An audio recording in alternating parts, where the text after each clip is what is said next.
Сәлем достар, Жұлдыздың шеберханасына қош келдіңіздер. Бүгінгі сабағымызда біз осындай слиди тоқып үйренетін боламыз. Өте оңай тоқылады. Слиди тоқу үшін бізге аяқтың өлшемі керек.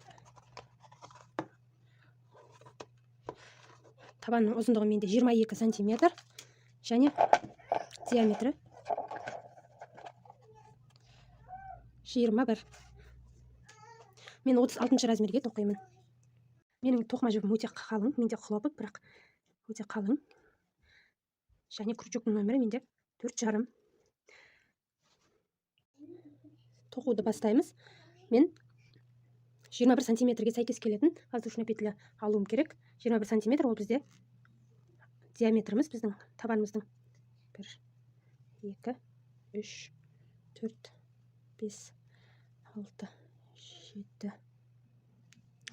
Менде 35 петля болды. 21 сантиметр. Осыны енді әрі қарай тоқимыз. Бір воздушная петля. Мынау бізде бірінші столбик. Екіншісінен бастап. Бірінші столбигімізді белгілеп қояйық.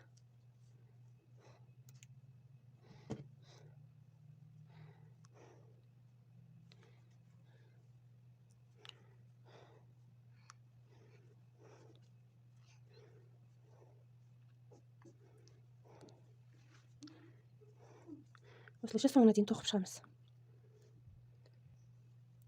Бірінші қатарымызды бітірдік. Енді екінші қатарымыз.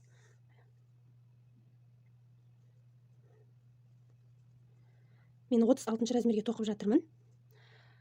Сіздерде размерге байланысты, крючоктың номеріне байланысты, жіпке байланысты бастапқы воздушная петля саны басқаша болуы мүмкін.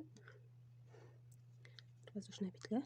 Мынау бізде столбик болса, әдетте біз былай тоқитынбыз, Енді біз мынау косичканың ортасынан өткізіп, артқы жарты бөлігінен аламыз.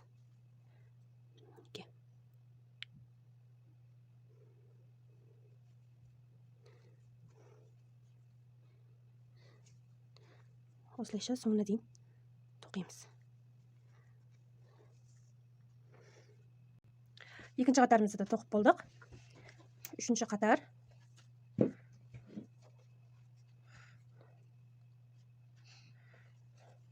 Осылай әр қатарда тек мына артқы неден жарты петляны алып тоқитын боламыз.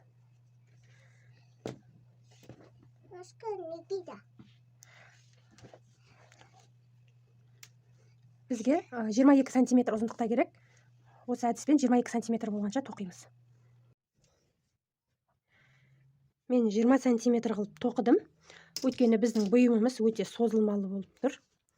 Сіздерге де солай тоқуларыңызға кеңес беремін. Енді соңғы қатарда біз басқаша тоқимыз.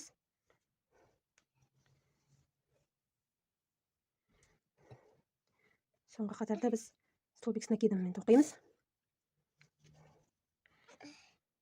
Келесін үшеуін біріктіреміз.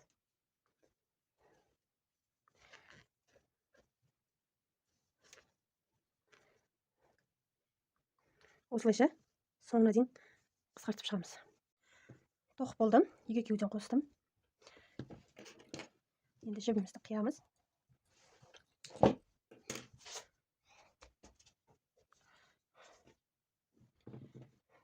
Шамалы жіңішкелеу жіп алдым тігу үшін.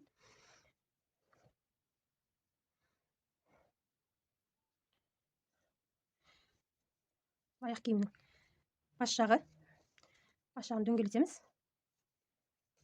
Осылай жіпті өткізіп алып қосамыз.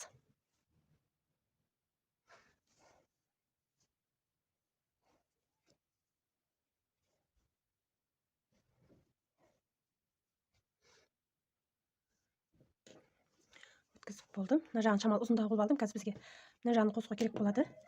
Енді тартамыз.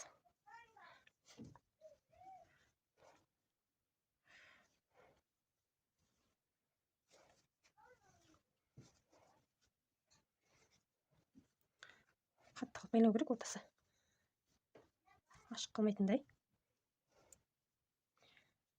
аны қазір тоқыманың ішіне салып жібереміз.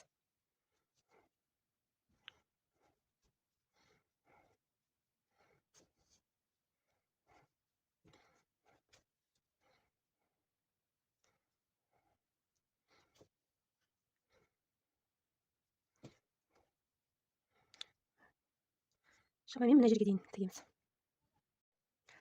Алдыңғы жағын тігіп болдық. Енді өкшігі жағында солай тігеміз.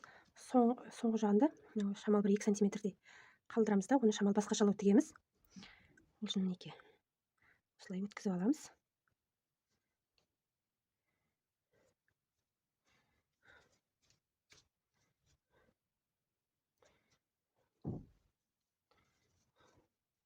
Өткізіп алғаннан кейін тартамыз дөңгелетіп. Дөңгелегі өкше жағы бүйтіп қатты үшкір болып тұрмау үшін, шамал дөңгелек формаға түсу үшін осылай істегеніміз дұрыс.